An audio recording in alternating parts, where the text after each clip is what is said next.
Hello friends, a great welcome to my channel. I'm Poonam Dua. Today we are going to cover a prose topic, a non-fiction topic written by the very popular writer A.G. Gardiner.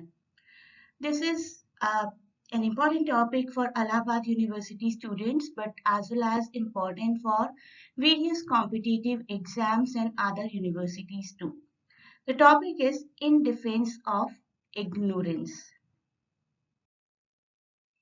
AG Gardiner के इस एसे की basic theme है knowledge और ignorance से related और knowledge और ignorance किस तरीके से लाइफ में कंटेंटमेंट डिसकंटेंटमेंट किसी भी तरीके का चेंज लेकर आते हैं and how everything should be accepted. A G Gardiner का लाइफ स्पैन था 1865 to 1946। English journalist editor author थे और इस नाम से लिखा करते थे, pseudonym यूज किया करते थे, Alpha of the Blue, and is a very highly regarded, highly respected writer. This was the collection where In Defense of Ignorance was published, Leaves in the Wind, which itself got published in 1919. आज से लगभग 100 साल से भी ज्यादा पुराने हैं ये सब एसेज, लेकिन इनके जो टॉपिक्स हैं, इनके जो इश्यूज हैं, जो थीम्स हैं, वो इतनी कॉन्टेम्पररी हैं कि आजकल की सोसाइटी पर भी एकदम परफेक्टली मैच करती हैं। Theme of knowledge is the major theme here और बहुत ही एक सीधी सादी सिंपल सी बात कही गई है कि it is impossible for one man to know everything. एक इंसान के लिए सब कुछ जानना इम्पॉसिबल है। पूरी दुनिया के बारे में जानना, सब कुछ जानना इतना जरूरी क्यों है? Think about yourself. 10 दिन पहले हमने क्या काम किया था, हम कितने बजे कहाँ पर गए थे, वही याद नहीं रहता, तो why it is so important that we should know about the whole world, no matter how much he might strive to attain all the knowledge that he can. जितनी मर्जी कोशिश कर लें कि हमें सब कुछ पता होना चाहिए, हम बहुत इंटेलिजेंट हों और everyone should worship us for our knowledge, but that is not practical. इतना सब कुछ जानना एक ही पर्सन के लिए क्यों जरूरी है? आई अंडरस्टैंड लर्निंग का शौक होता है, सबके अलग अलग शौक होते हैं और लर्निंग में भी स्पेसिफिक फील्ड्स होते हैं। किसी को लिटरेचर का शौक, किसी को साइंस का शौक, किसी को मैथ्स का शौक। So he is saying the same thing. For most people, learning is an activity that will take them in a specific direction, even if they do not require all of the material that they have learned. हमने अपने school time में studies करते हुए बहुत सारी ऐसी चीजें पढ़ी हैं, बहुत सारी ऐसी नॉलेज ली है जिसका मे भी किसी एक पर्सन के लिए यूसेज नहीं है। We have learn, many of us have learn so much about politics, लेकिन उसका कोई प्रैक्टिकल यूसेज नहीं होता है। Many of us have learn about sine, cos, theta, trigonometry, और हम बहुत बार सवाल करते हैं कि इसका लाइफ में आखिर कहाँ यूज होता है। होता है अलग अलग फील्ड्स में, हर नॉलेज कभी वेस्ट नहीं जाती, लेकिन एक ही इंसान के लिए आज तक जितनी भी नॉलेज उसने अटेन किया उस सबका यूज हो, ये जरूरी नहीं है और पॉसिबल भी नहीं है। It may be of little value to them later in life, therefore it is preferable to be uninformed rather than have information or knowledge that one may never need or be able to share with another individuals. यही कहा जा रहा है कि जितनी knowledge हम gain करते हैं, इट इज ओके कि वी आर नॉलेजेबल, लेकिन उसमें से सारी नॉलेज यूज तो होती नहीं है। तो जितना यूज होता है उतनी नॉलेज आप लोग एक्वायर करिए, प्रेफर करिए उस नॉलेज को यूज करना और एक्वायर करना जो कि कभी ना कभी किसी फॉर्म में आपके लिए किसी तरीके की जरूरत बनेगी। Is ignorance a crime? No, not at all. If you know something and I do not, that is not a crime. If I know something and you do not, that is not a crime. Same applies to everyone.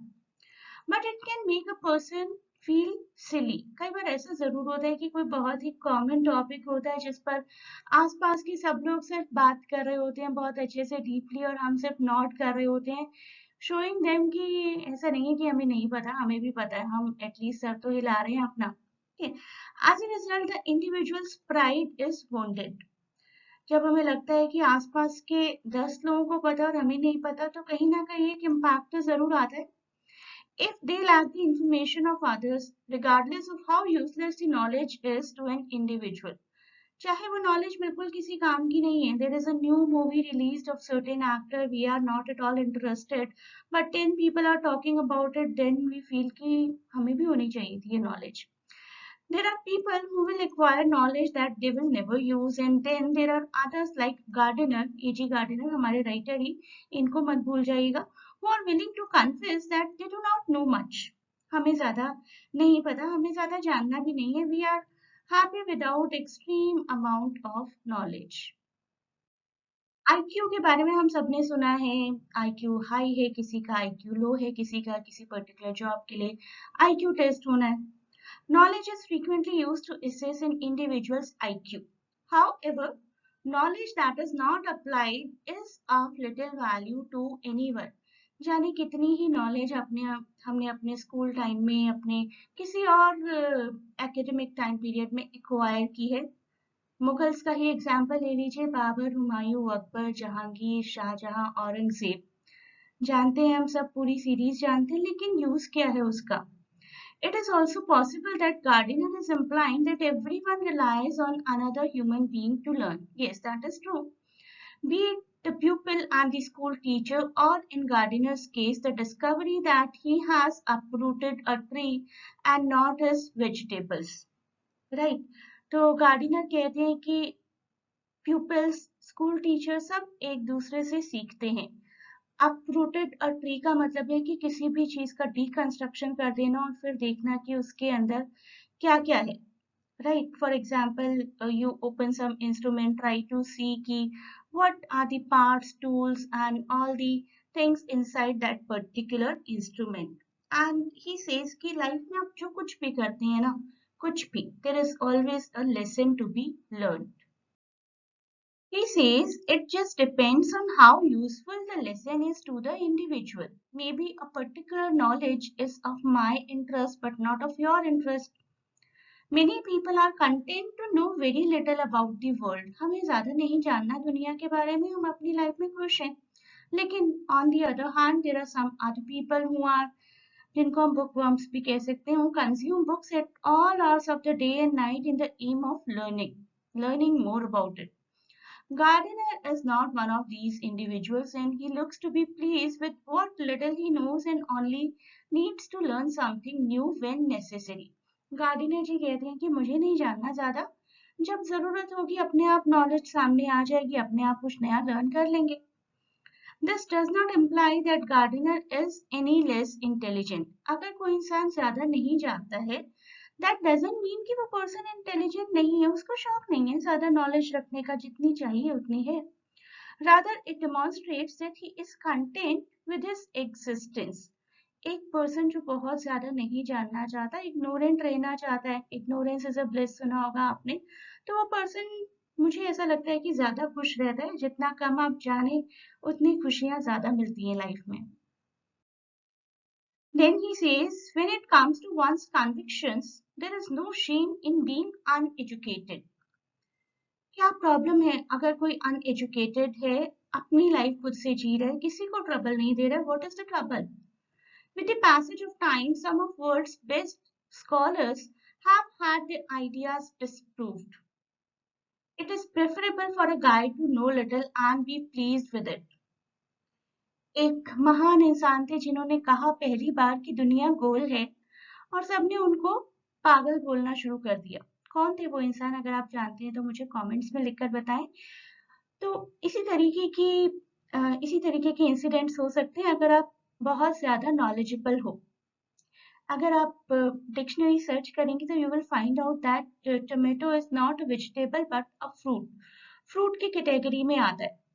But if someone asks you कि give me fruit salad, और आप उसको टमाटर काट कर दे दें, तो that person will say कि you are fool. On the contrary, you are more knowledgeable. तो कभी कभी ज्यादा नॉलेजेबल होना भी एक foolish kind of feel देता है in front of those who do not know. So it is okay not to be too knowledgeable. This is what he is saying.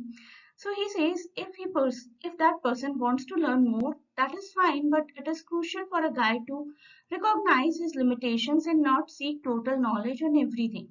कोई जानना चाहता है, कुछ नई नॉलेज लेना चाहता है, ठीक है. नहीं लेना चाहता तब भी ठीक है. For starters, it is not conceivable, and secondly the knowledge may become obsolete. Time के साथ साथ नॉलेज भी तो पुरानी हो जाती है, तो फिर क्या करना है इतना कुछ जानकर, इतना कुछ पढ़कर, इतने बड़े स्कॉलर बन के? जितनी नॉलेज आपके काम की है उतनी एक्वायर करिए और अपनी लाइफ में मूव ऑन करिए. This is what this person is trying to say. आपके लिए मेरे पास एक क्वेश्चन है. आपको इन टाइटल्स को इन राइटर्स के साथ मैच करना है. The sage of Concord, the nun of Amherst, Mark Twain, Alpha of the Plough, with Emily Dickinson, R.W. Emerson, A.G. Gardiner, and Samuel L. Clemens. Please do tell me in comments which is the right answer, right option out of these. I hope you enjoyed the topic, and I personally found this topic to be very interesting. You may join the classes to cover the topics in detail. Can click the link given in description to get connected to us for admission. Thanks for watching. Best of luck for exams. Please do not forget to share and subscribe the channel and provide your valuable feedback in the form of comments.